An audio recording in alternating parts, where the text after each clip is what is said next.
Now, on 105.9 FM and streaming worldwide on the WMAL app, O'Connor and Company.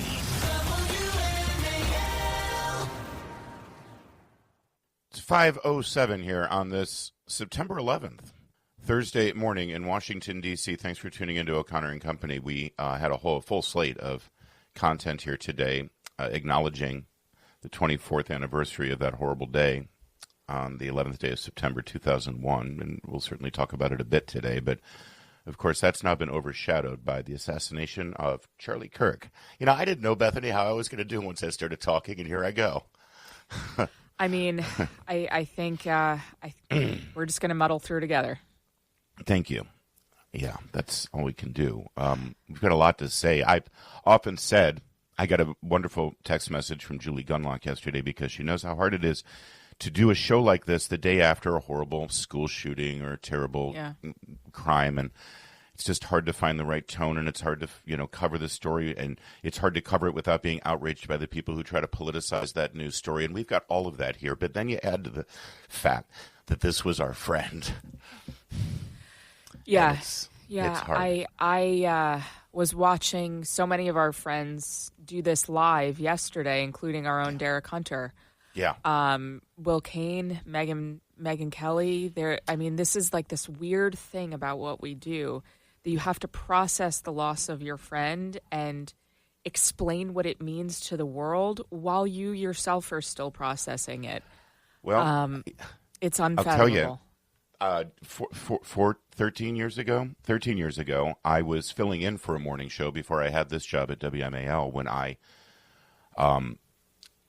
had just heard the news about Andrew Breitbart's death. Oh, God, I didn't know that. I only made it 2 hours into the show, and then they found somebody to fill in for me. It's kind of hard to do that at 5 a.m. And I got to tell you, Bethany, last night I couldn't stop thinking about Andrew for a lot of reasons. Me too. Andrew was taken from us way too early and at a young age, and of course the circumstances of his death are not anywhere near this political assassination, this violent aberration on Western civilization that we all witnessed yesterday. But the impact that Andrew had on our generation can very much be reflected and magnified by the impact that Charlie Kirk had on his generation. And in the same way that a million little Breitbarts popped up after Andrew's death, in what was an awakening then in 2012 that I think led to 2016, I think that you will see that tenfold here. It's not. I'm not the first one to observe that Charlie's organization was called Turning Point USA, and maybe this is, in fact, the ultimate turning point for many people, and maybe even for our culture. I'm getting ahead of myself. Let me tell you who's going to join us today to commiserate and discuss this astounding circumstance. At 6:05, our friend Kurt Schlichter will join us. At 6:35, Greg Price. You might not know Greg's name, but you should. You should. You will. You know his work. I guarantee you that. And Greg is the perfect example. A 28-year-old who was inspired by Charlie Kirk as a teenager, got into this business, ended up working for the Trump campaign in 24, ended up working for the White House, and he has made a difference. I would argue that Greg Price almost single-handedly won the social media campaign against Kamala Harris's team in 2024. Yeah, I agree.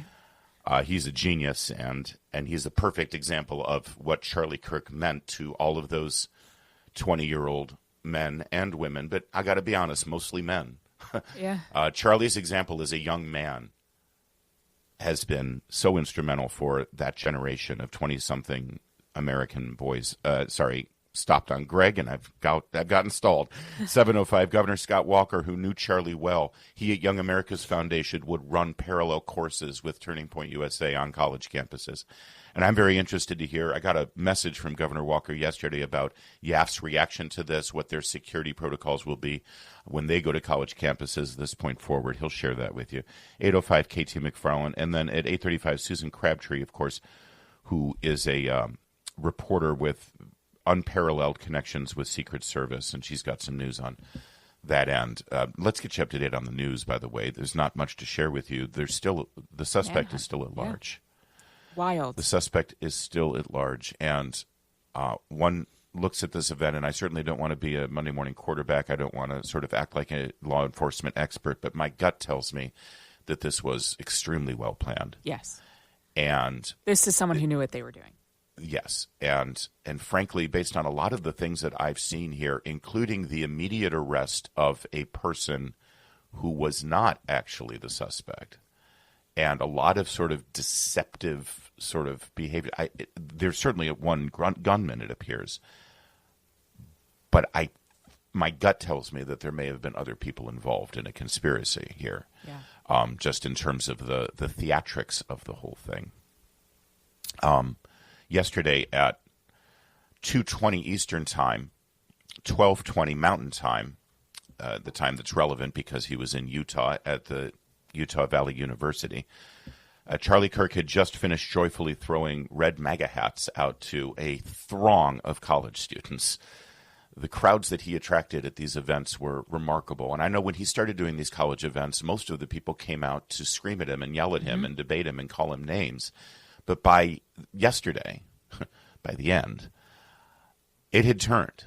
And he was surrounded by adoring, celebratory, enthusiastic young conservative college students who hungered for a different perspective on the world and on our country.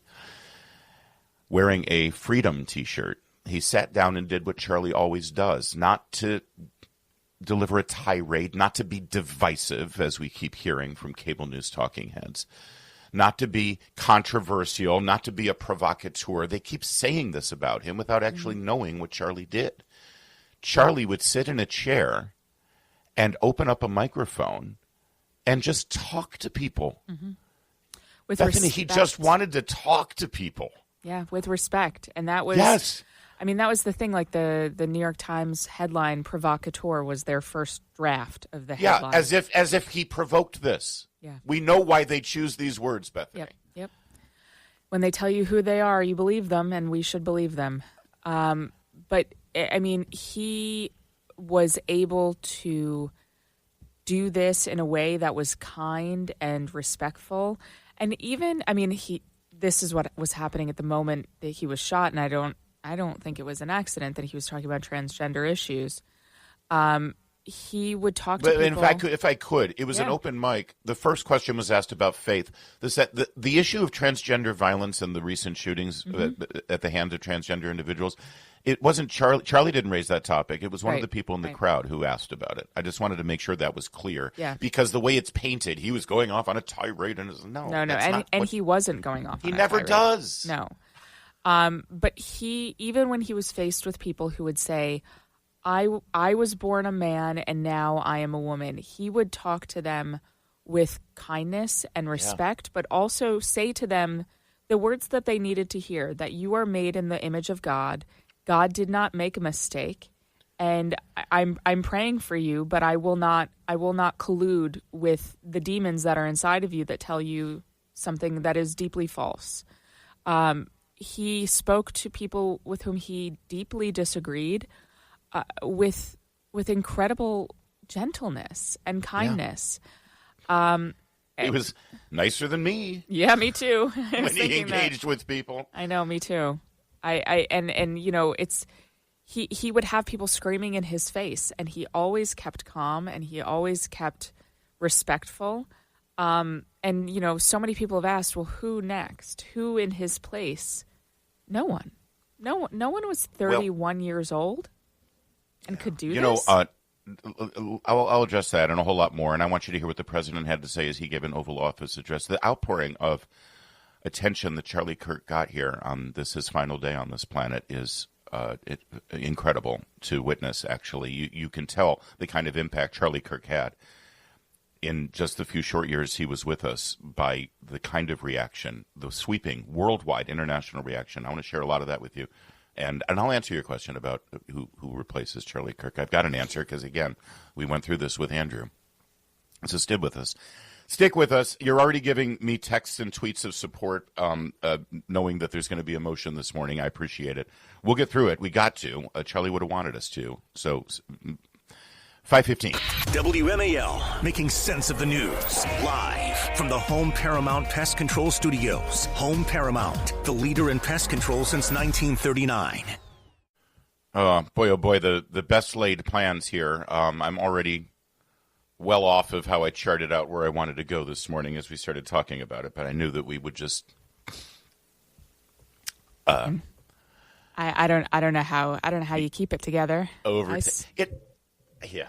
I want to be, by the way, let me just be real clear because I don't want anyone to misunderstand. Charlie Kirk was not my best friend. In fact, no, me either. I don't think, this is the thing about Charlie Kirk. We socialized just once together. When we had ironically, we had a panel at CPAC. It was Kurt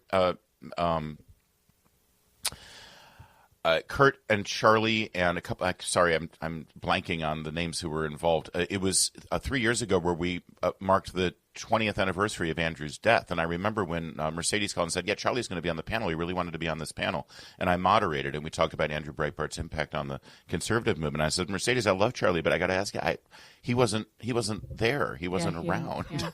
He didn't know Andrew." And she goes, No, that's why he really wants to do this, because he was so inspired. He was 18 years old when Andrew died. Yeah.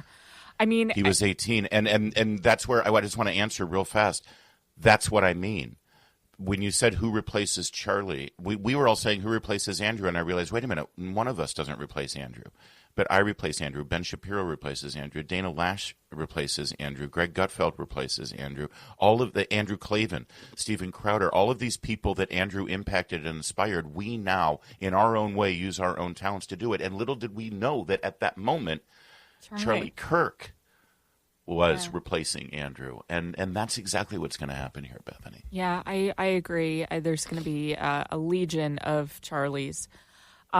There was I mean, this is like, I was saying it in the last segment, it's this weird thing where you have to eulogize your friend live on air. Yeah. And I thought that Greg Gutfeld did a really beautiful job. I don't know if we have that clip bleeped yet. Well, it had to be cleaned up a bit.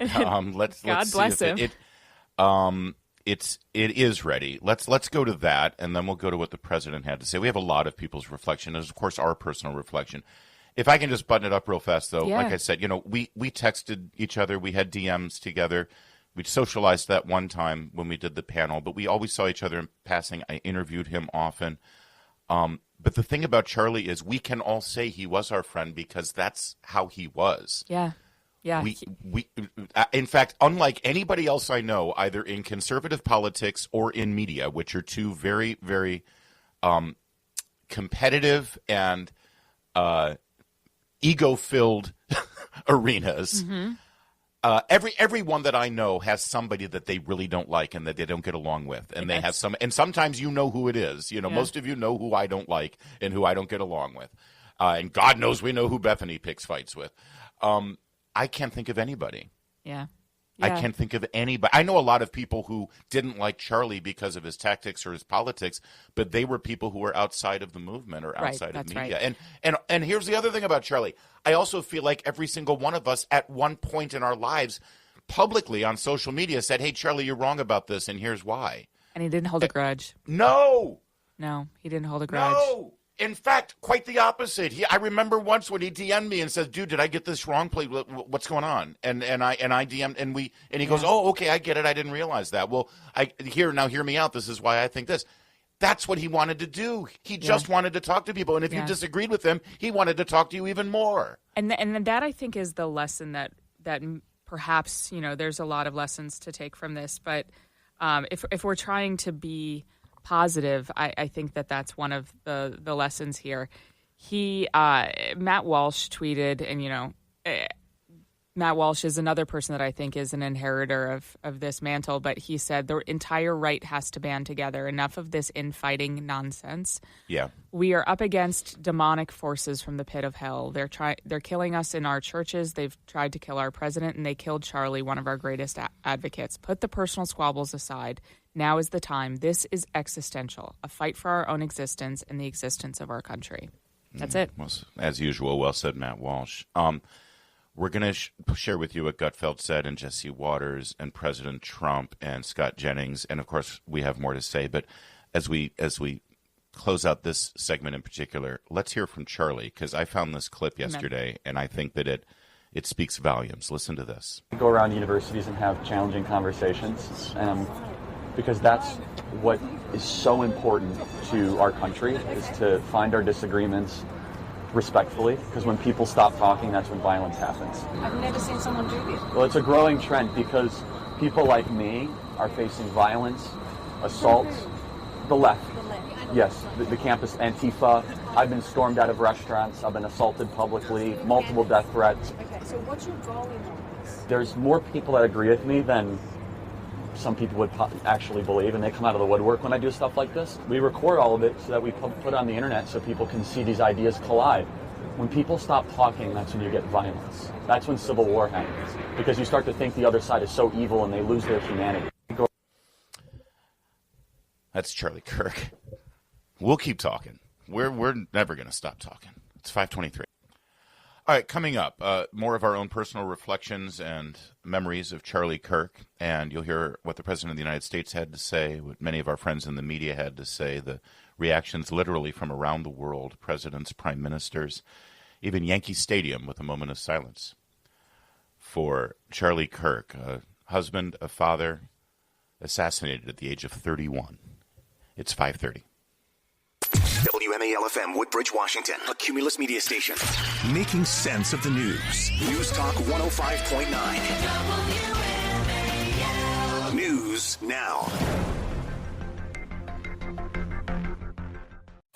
Now, on 105.9 FM and streaming worldwide on the WMAL app. O'Connor and Company. It's 5:37. This Thursday morning, the 11th day of September, and of course we do take moments to pause and reflect on the events of September 11th, 24 years ago.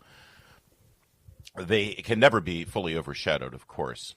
Many of our lives were changed forever because of those events, and dare I say, many people's lives will be changed forever after the events of September 10th, 2025, the assassination of Charlie Kirk. Bethany Mandel was with me this morning, and I really appreciate you being a bit of an emotional crutch for me. You didn't realize you'd have to do therapy all morning long. It's, funny in a not funny way. When our amazing executive producer, Heather Hunter, asked me to come on with you this morning, weeks ago, I said, September 11th, that's going to be a downer of a show. Yeah. Whew. Did not know. Little did we know. Did not know what I was signed up for. At 6:05, we'll commiserate with Kurt Schlichter. At 6:35, Greg Price, a young conservative superstar who was inspired by Charlie Kirk, a perfect example of the Kirk generation. 7:05, Wisconsin Governor Scott Walker from Young America's Foundation, who works on college campuses in parallel with Turning Point USA. 8:05, KT McFarland, and 8:35, Susan Crabtree, Real Clear Politics covering Secret Service. Scott Jennings yesterday, listen to this. And I'll be honest with you, I am in utter disbelief at this. I sat in this room last summer, the night they shot the president, and now they shot Charlie. And I'm not sure it's safe to be an outspoken conservative walking around in America right now. That from the mild-mannered Scott Jennings, happy warrior, much like Charlie Kirk. I just want to reiterate, because a lot of our listeners might not have a deep connected familiarity with Charlie's style. And if they just watch broadcast news, Bethany, they'll hear that, as you said, New York Times called him a provocateur, that they called him divisive, that they called him polarizing. Matthew Dowd, despicably on MSNBC. Matthew Dowd, who was a Bush Republican, defined what Charlie Kirk engaged in was hate speech. Charlie Kirk was the most mild-mannered, happy-go-lucky, moderately voiced. Sometimes on Twitter he would say stuff. All of us do. His public appearances, his podcast, his radio show, the approach, I'm searching in vain to find anything that he did publicly, politically, that could be described in any way as hate speech or divisive. He believed what he believed, and he delivered that message in an incredibly engaging and happy way. He was a moderate. He was a moderate. Like, that's the wild thing. In style. I mean, politically, he was conservative. But I think politically he was a moderate, too. He was completely within the norms of what we believe as a conservative movement. He wasn't a firebrand. He wasn't saying crazy things. He was saying wild things like men can't become women. Yeah. And Jesus lives among, like, what? And men should get married and start a family. Have children. And babies shouldn't be murdered before they're born. Yeah. This was by the way, Matthew Dowd, everything that you said you believed when you worked for George Bush when he was president. Believed is that key phrase there.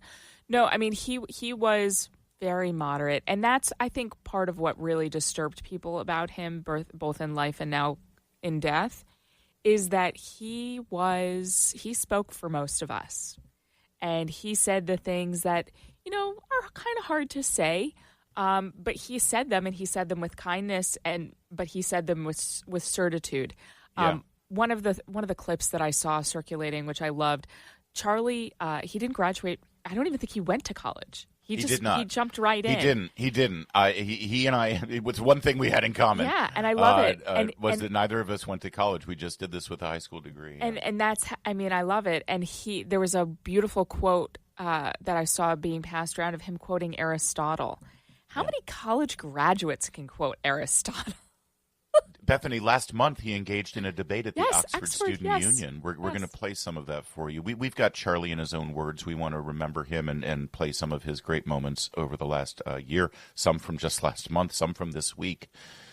And we're going to play President Trump coming up next. Actually, I keep teasing this, but I've got to have a nice amount of time for it. I want to point out, people know about Turning Point USA. They know about the campuses events. They know about his big conferences that he would do. And they knew that he had the ear of the president and the president's family and the vice president. And he was incredibly influential and politically active. I don't want to overlook the fact that he was also a colleague on the air. He had a daily radio show. Yeah. He had a podcast.